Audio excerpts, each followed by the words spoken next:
পর্যন্ত অবশিষ্ট বহিল না। ইতোমধ্যে জিব্রাইল ফেরেশতা আসিয়া হরত নূহ কে বলিলেন, হে নূহ, আপনি সত্বর আপনার লোকজন, খাদ্যপানীয়, মালছামানা, জীবজন্তু ও গাছগাছড়ার বীজ ও চারা লইয়া জাহাজে উঠিয়া পড়ন, তুফান আরম্ভ হইবার সময় হইয়া আসিল। হরত নূহ তাহার লোকজন ও মালছামানা লইয়া জাহাজে উঠিতে লাগিলেন। তাহা দেখিয়া কাফেরগণ পুনরায় তাহাদিগকে ঠাট্টা বিদ্রূপ করিয়া বলিতে লাগিল, হে নূহ, দেশের কোথাও এক ফোঁটা পানি নাই, অথচ তোমরা শুকনায় জাহাজে চড়িয়া বসিয়া আছ। কেহ বলিল, নূহ এবং তাহার সঙ্গের লোকদের সকলেরই মাথা খারাপ হইয়া গিয়াছে, উহারা কি যে করিবে তাহা ভাবিয়া ঠিক পাইতেছে না। অতঃপর হরত নূহের স্ত্রী আসিয়া সংবাদ দিলেন যে গৃহের চুলা হইতে পানি উঠিতেছে। তিনি তাহার সঙ্গীগণ সহ আল্লাহর নাম জিকির করিতে লাগিলেন। মুহূর্তের মধ্যে সমগ্র দুনিয়া অন্ধকার হইয়া গেল। ভীষণ শব্দে মেঘ গর্জন করিতে লাগিল, মুষলধারে বৃষ্টি পতিত হইতে লাগিল, সঙ্গে সঙ্গে প্রবল বাতাসে বাড়িঘর, গাছপালা সব কিছু চূর্ণ হইয়া যাইতে লাগিল।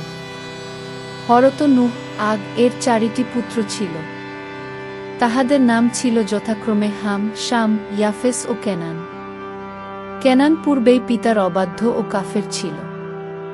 ফলে সে জাহাজে চড়িল না, তাহার অন্য 3 ছেলে চড়িল। নূহ কেনানকেও জাহাজে চড়িতে বলিলে কেনান বলিল, আমি পাহাড়ে উঠিয়া বসিয়া থাকিব, তুফানে আমার কোনো ক্ষতি করিতে পারিবে না। হরত নূহ বলিলেন, দুনিয়ার সর্বোচ্চ পর্বতের চূড়াও ডুবিয়া যাইবে, জাহাজে আরোহণ করা ব্যতীত কেহই আজ রক্ষা পাইবে না। দেখিতে দেখিতে দেশের বাড়িঘর, গাছপালা সবই ডুবিয়া গেল। 40 দিন পর্যন্ত দিবারাত্রি সর্বদা মুষলধারে বৃষ্টিপাত হইল। সত্যই দুনিয়ার সর্বোচ্চ পর্বতের উপরেও 40 হাত পানি হইল। জাহাজের লোকজন ব্যতীত অন্যান্য সকলেই পানিতে ডুবিয়া মরিল। হরত নূহ এর জাহাজ সেই অথই পানির উপরে হেলিয়া দুলিয়া ভাসিয়া চলিল। উপরে অনন্ত আকাশ আর নিচে অথই পানি ব্যতীত আর কিছুই দৃষ্টিগোচর হইল না। পাপাত্তা ইবলিস বুঝিতে পারিয়াছিল যে নূহ নবীর জাহাজে চড়িতে না পারিলে এই ভীষণ প্লাবনে রক্ষা পাইবার কোনই উপায় নাই। তাই সে হরত নূহ এর অজ্ঞাতেই চুপে চুপে জাহাজে চড়িয়া জাহাজের এক কোণায় চুপ করিয়া বসিয়া রহিল। পরে নূহ তাহাকে দেখিতে পাইয়া জাহাজ হইতে নামাইয়া দিতে চেষ্টা করিলেন। তখন আল্লাহ তাআলা তাহাকে জানাইলেন, হে নূহ, উহাকে নামাইয়া দিও না, উহাকে আমি কিয়ামত পর্যন্ত পরমাজু দিয়াছি, সুতরাং উহাকে বাঁচিতে দিতেই হইবে। হরত নূহ আর কিছু বলিলেন না।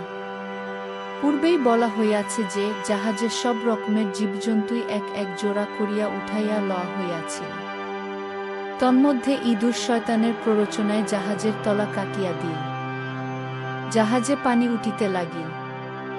হরত নূহ জাহাজের সে ছিদ্র বন্ধ করিয়া দিলেন, কিন্তু ইঁদুর আবার অন্য স্থান কাটিয়া ছিদ্র করিয়া দিল।